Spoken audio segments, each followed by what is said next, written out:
Você tá querendo fazer aquele bolo com o tema Flork, aquelas frases bem engraçadinhas e aqueles bonecos muito fofos, mas não tem prática de escrever em cima do bolo com chantilly? Então eu tenho a solução pra vocês. Assista este vídeo até o final que eu vou mostrar todo o passo a passo desse bolo Flork que eu fiz aqui na minha confeitaria em casa.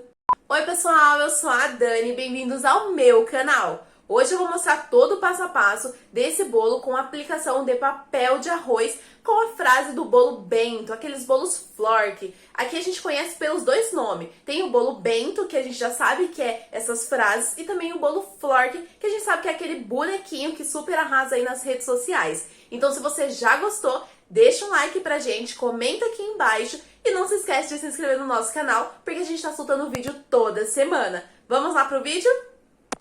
Então vamos iniciar essa decoração do bolo bento com papel de arroz.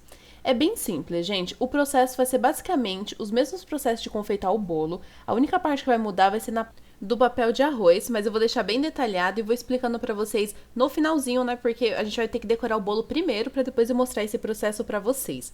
Então a gente vai preparar aqui a bandejinha, que no caso é o pratinho de isopor, onde a gente vai virar o bolo. E eu sempre gosto de colocar também esse disco de isopor entre o meu bolo e o pratinho que eu vou entregar ele, para ficar mais firme. Se eu vejo que o pratinho é muito mole, eu coloco 2 discos, ou se o bolo também é muito pesado, dependendo da quantidade de quilos de bolo, aí eu coloco 2 discos. Uma outra opção também seria a gente utilizar os discos de MDF, que é muito bacana e ele é bem firme, né? Por ser de MDF e não de isopor, que é o caso da gente, o que a gente está utilizando aqui, ele acaba sendo mais firme. Você pode utilizar também esses pratinhos de isopor para os bolos menores de 1 kg, 1,5 kg, 2 kg e deixar os de MDF para um bolo mais pesado, porque ele tem um custo maior, querendo ou não. Mas então fica a dica. Atualmente eu estou utilizando bastante os de MDF aqui, um caso ou outro que eu utilizo essas bandejinhas de isopor. Então vamos continuar aqui o processo. Vou virar o meu bolo. E para virar é bem simples, como ele tá com esse plástico, ele facilita um pouquinho a retirada ali de dentro. Vai dar umas batidinhas no topo e vai esperar ele escorregar. Se você ver que ele não tá descendo, você pode dar uma puxadinha nesse plástico, que assim você vai conseguir ajudar ele a descer mais rápido. Aí vai continuando dando umas batidinhas da mesma forma que eu tô fazendo aqui. Se você ver que ele tá descendo, aí você vai dando uma levantadinha, que o próprio peso do bolo vai te ajudar ali a sair de dentro da forma. Depois que a gente retirar esse bolo daí, a gente vai tirar o plastiquinho, esse plástico que a gente descarta. E lembrando que esse saquinho que eu utilizo é aqueles saquinhos que a gente congela alimento, coloca até aqueles saquinhos que a gente pega pra pôr frutas no mercado. É esse saquinho simples mesmo. Eu corto ele, né, os ladinhos dele, e deixo aberto como se fosse uma folha e vou montando o bolo ali na minha forma com ele. Agora a gente vai retirar esse plastiquinho e vai descartar. E o nosso bolo ele tá pronto para ser confeitado. Esse bolo ele é pequenininho, ele tem 1 kg. E ele serve de 8 a 10 pessoas, né? Sendo fatias de 100 gramas cada. Então agora a gente vai fazer a decoração. A minha cliente, ela me pediu esse bolo com aquelas frases bento. Porém, eu queria fazer ele com papel de arroz, porque sairia um pouquinho mais prático. Então eu encomendei o papel de arroz na gráfica, ela fez bonitinho com a frase que a cliente queria. E a decoração a cliente pediu também bem simples mesmo, que ela queria que o destaque desse bolo fosse realmente a frase. Então eu comecei fazendo uma pré-camada no nosso bolo, na cor branca, que vai ser a cor do fundo do nosso bolo. E a pré-camada não tem muito segredo. Eu utilizo ela para não ficar saindo farelos do nosso bolo na decoração. E é só você vir passando uma quantidade pequena de chantilly em todo o seu bolo. E o que sobrar ali na espátula, você retira e descarta para não ter nenhum farelo e ficar ali na sua decoração quando você vir fazendo o trabalho com o bico ou com o trabalho com a outra espátula. Depois que a gente finaliza a nossa pré-camada, agora sim a gente vai vir fazendo a decoração. Aqui a gente tem 2 opções. Ou você já vai passando uma espátula alisando nessa própria pré-camada para deixar o bolo bem lisinho e você não ter tanto trabalho assim para vir com alisamento e tudo mais. Ou você já pode vir também com o chantilly na sua manga de confeitar, passando por todo o nosso bolo, que é a forma que eu estou fazendo, e depois vir fazendo o alisamento com uma espátula de textura, ou vamos supor que você vai fazer um trabalho com o bico, você poderia deixar essa camada aí bem fininha, né, dar uma alisada melhor com uma espátula lisa, e depois você vinha fazendo um trabalho com bico, aí depende do bico que você queira pra estar fazendo, podia ser um M ou aquele bico folha também fica muito legal, você vir fazendo as rosetas nas laterais, ou você vir fazendo alguns detalhes com o bico folha, também é bem interessante. Vamos seguir aqui com essa decoração.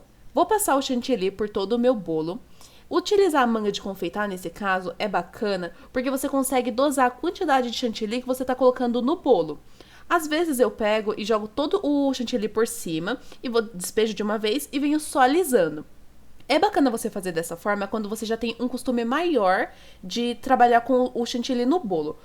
Porque possa ser que você deixe uma camada muito grossa de chantilly. Aí quando o cliente for cortar o bolo, não é bacana. Então, se você está começando agora, ou você tem pouca prática de trabalhar com o próprio chantilly, eu acho que o ideal é você colocar o chantilly na manga de confeitar e vir passando em todo o seu bolo da forma que a gente está fazendo aqui no vídeo. E não despejando o chantilly todo de uma vez no bolo. E quando a gente vir com a espátula de textura, assim fica até mais prático, porque a gente vai saber a quantidade certinha que tem de chantilly nas laterais e tudo mais, a gente vai vir só passando, alisando. Depois que alisou ali, ficou no desenho da espátula da sua preferência, acabou, essas laterais está pronta, a gente vai trabalhar somente o topo. Vamos seguir colocando o chantilly aqui. Quando a gente vai fazendo essa parte das quinas do bolo, tem que colocar um pouquinho mais de chantilly nas quinas, porque quando a gente passar a espátula na lateral, se você não tiver colocado esse chantilly nas quinas, ela vai ficar meio que imperfeita ali, não vai ficar retinha. Então você vai ter que vir repondo mais um pouquinho de chantilly. Vai ser um pouquinho mais de retrabalho, mas também se ficou, não tem problema, a gente repõe e repassa novamente a espátula tanto na lateral quanto em cima. Porque toda vez que a gente finalizar a lateral, a quina em cima ela vai ficar meio que imperfeita. Então a gente vai ter que arrumar em cima. Depois que mexer em cima, as laterais ficam imperfeitas e assim vai indo. Até a gente conseguir alisar esse bolo 100%. Vamos começar pelo topo, e eu sempre gosto de fazer o topo do meu bolo com essas espátulas menorzinhas. Pode ser até um bolo maior, mas eu sempre gosto de utilizar essas espátulas vermelhinha pequena, que elas me ajudam muito. Eu sempre tô falando delas aqui, mas é porque eu realmente uso muito elas. Podem ver que em basicamente todos os meus vídeos eu tô com esse mesmo kit, né? As 3 vermelhas, espátula vermelha, essa branquinha e tem a outra rosa de textura. E tem uma amarelinha também de textura, que fica muito legal. Então é basicamente as que eu mais utilizo aqui. Vou finalizando a parte da lateral do nosso bolo. Então agora a gente vai arrumar a quina do topo. E lembra aquela parte que eu falei que se a gente não coloca bastante chantilly nas laterais, ali na quina, fica imperfeito? É o que tá acontecendo agora. Pode ver que ficou ali meio imperfeita aquela lateral. Então o que vai acontecer? A gente ou repõe, ou quando vir com a espátula de textura, aí ele sai. Se ele sair, tudo bem, não precisa vir colocando mais chantilly.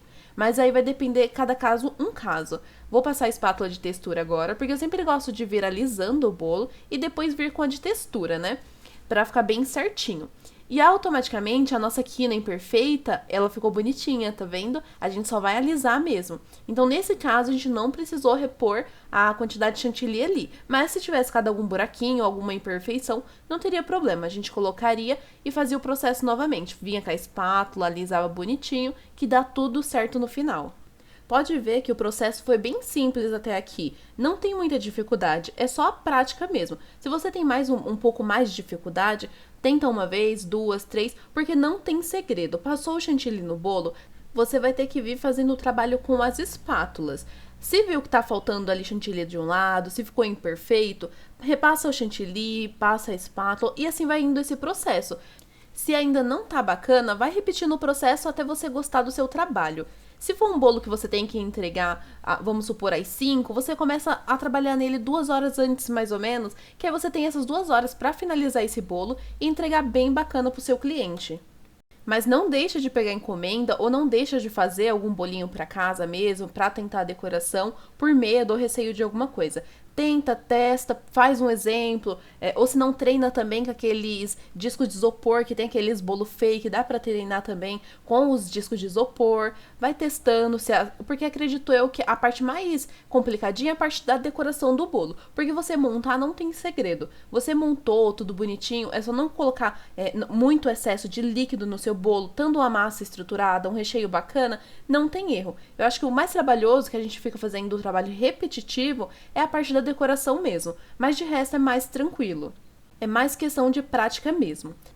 Já estamos quase finalizando a parte da decoração e eu vou tirar só o excesso de chantilly da bandejinha, limpar ela pra gente poder vir fazendo a parte do papel de arroz, que é bem simples e eu vou explicar bem detalhado agora pra vocês. Então vamos começar escolhendo o lado que a gente quer que seja a frente do nosso bolo. Depois que você escolheu a frente do seu bolo, a gente vai fazer a aplicação do papel. Não tem segredo, você vai inclinar ele um pouquinho, vai deixar o meio encostar primeiro e você vai vindo dando pequenos toques nesse papel. Você não vai forçar para não danificar ali o alisamento que a gente fez no topo do bolo. Vai dar só uma pressionadinha assim de leve e você pode vir passando a mão nesse papel de arroz sem problema, sem medo. A sua mão só não pode estar úmida e nem com nenhum pinguinho de gota de água, de líquido nenhum, porque senão você vai manchar esse papel. Tem que ter certeza que a mão tá 100% seca e você pode ir passando e alisando o máximo que você puder ali esse papel, não tem perigo. Só cuidado quando você estiver mexendo nessas quinas que nem eu tô fazendo agora, para não melar a mão de chantilly e não perceber e melar o papel na parte de cima, que senão pode borrar também. Mas não tem segredo nenhum, a gente colocou o papel aí, ele demora mais ou menos uns 2 minutinhos pra começar a ficar úmido, né? Porque ele começa a ficar ele é bem seco, ele começa a ficar todo enrugadinho e depois ele começa a ficar liso novamente, então não se assusta. Você vai colocar, ele vai estar bem firme, né? Vai estar como o aspecto de papel mesmo. Depois que você colocou, ele vai ficar com um aspecto esquisito, mas não vai manchar, pode ficar tranquila. Se for um papel de boa qualidade, você imprimiu numa gráfica de confiança, ele fica perfeito. Agora que a gente já aplicou o papel de arroz, ele fica com essas marcações na lateral, porque a própria impressora, quando ela imprime lá, fica esse círculo. Então fica feio. Não dá pra deixar assim. Então eu vou fazer uns detalhes com o bico 1M, fazendo umas pitanguinhas, só pra cobrir mesmo, pra não ficar a divisão entre o bolo e o papel de arroz ali, porque eu não sou muito fã, não acho que fique bacana. E não tem segredo aqui também pra gente trabalhar com o bico fazendo as pitangas. Você vai pressionar e vai puxar. Quando você puxar, você não pressiona, você para de apertar a manga. Então você aperta, puxa e solta, não pressiona. Vai fazer isso em todo o contorno ali do papel de arroz para poder esconder essa marcação que tem do papel de arroz. E eu já vou mostrar o bolo finalizado para vocês. Mas se vocês gostaram, já vai deixando um like aqui pra gente, comenta aqui embaixo porque eu quero saber a opinião de vocês, se acharam fácil, se achou difícil, se você vai testar aí, e se você testar, marca a gente lá na nossa rede vizinha, porque eu quero ver o trabalhinho de vocês também. E não se esquece de se inscrever no nosso canal porque a gente tá postando vídeo toda semana. E o nosso bolo finalizado ficou assim, uma graça, né, gente? Um beijo e até a próxima!